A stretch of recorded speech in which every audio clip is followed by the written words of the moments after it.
तालाब का सौंदर्यीकरण कार्य बुड़कों के माध्यम से चल रहा है और उसको तीनों तालाब को जोड़ने की भी योजना फाइनल है। उसका टेंडर ही फाइनल हो गया है और तीनों तालाब को, चूँकि उसमें बहुत सारे जो नाले भी उसमें जुड़ते थे, तो नाले का पानी तालाब में ना जाए इसके लिए बुड़कों का जो नाला बन रहा है उससे उसको इंटरसेप्ट करना है।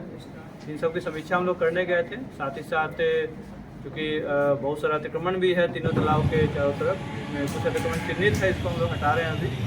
और जो अतिक्रमण चिन्हित है उसको हटाने के बाद पुनः हम लोग नए सिरे से तीनों तालाब का हम लोग सीमांकन कराएंगे और अतिरिक्त अतिक्रमण रहेगा उसको हम हटाएंगे। आज मैं हराई पे गया था, हम लोग के रिपोर्ट के अनुसार कि हराई में कोई अतिक्रमण नहीं है, लेकिन फिर भी मुझे लगा कि शायद उसके एक कोने में कुछ अतिक्रमण है। तो पहले हम लोग अभी खिड़की और हराई गंगा सागर में अतिक्रमण चिन्हित है उसको हटाएंगे। तो हटाने में तो समस्या हो रही है, कोई डायरेक्टली हम लोग का जेसीबी नहीं जा पा रहा है, मैनुअली तोड़ना पड़ा, समय लगेगा। लोग हटा के फिर एक बार फिर सीमांकन कराएंगे ताकि जो भी और अतिक्रमण है एक लगाया जा सके और तीनों तालाब का पूरा क्षेत्रफल हम लोग का अतिक्रमण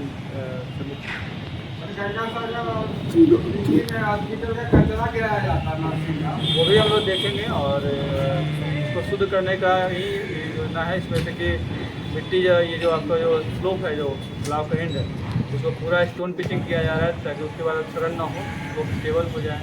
उसमें बहुत सारे घाट बनाए जाएंगे, कैफेटेरिया वगैरह है, पार्किंग एरिया है, जेटी बनाया जाएगा, गजियो बनाया जाएगा ताकि वहाँ पे पर्यटन का स्थल डेवलप हो सके। इन सब नाव पर कार्य चल रहा है। अभी हम लोग और वॉकवे बनेगा, स्ट्रीट लाइट वगैरह, ताकि लोगों को टहलने का एक अच्छा माध्यम मिल सके। तो तीनों तालाब की योजना पर काम चल रही है और इसी की समीक्षा थी और हम लोग प्रयास करेंगे कि इसमें कार्य पूरा। सर, मिट्टी भराई पर सर रोक लगाया गया है न्यायालय द्वारा। देखिए, माननीय सर्वोच्च न्यायालय के द्वारा जो अभी कल आदेश आया है उसमें जो 1% 2% मिट्टी भरना था स्लोप स्टेबलाइजेशन के लिए, हम लोग जितना जो एरिया है उस तालाब का उसका हार्डली लेस देन 1% में मिट्टी भरना था, क्योंकि उससे स्लोप हम लोग का स्टेबल स्टोन पिचिंग करना था, स्टेबल करना था। लेकिन अभी ऑफ लेट माननीय सर्वोच्च न्यायालय के द्वारा रोक लगाया गया। अभी हम लोग अगले आदेश तक जो भी आदेश आए हम लोग उसको रोकेंगे, लेकिन जहाँ जहाँ काम हो गया है रेस्ट काम किया जा सकते हैं। कैफेटेरिया का, पार्किंग का, फूड कोर्ट का, स्टोन पिचिंग का वो हम लोग करते रहेंगे। तीनों तालाब की जोड़ने की जो योजना थी उसकी आज के दिन में क्या स्थिति है?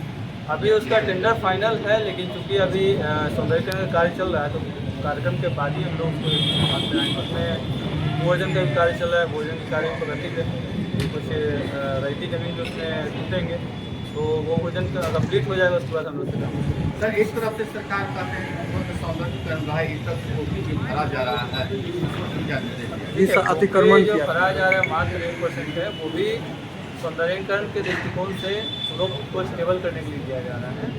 क्योंकि जब तक हम लोग जो स्टोन पिचिंग कर रहे हैं वो जो अभी अंडुलेशन उस पर तो हो नहीं पाएगा, इसलिए उसके लिए किया जा रहा है। वो अंडुलेशन का एक पार्ट है। सर इस पोखरी की बात नहीं कर रहे हैं, कई अन्य पोखरी में भर के तालाब व पोखर का अतिक्रमण किया हुआ है। ठीक है, बाकी तालाब पोखर को भी हम लोग तालाब के बाद हम लोग पहले इसी तालाब को हम लोग टेकअप कर लें, उसके बाद हम लोग बाकी तालाब को भी हम लोग जल स्रोत को तो जीवित रखना है। और यही 44 वार्ड में 14 पोखरा है, उसको कहते हैं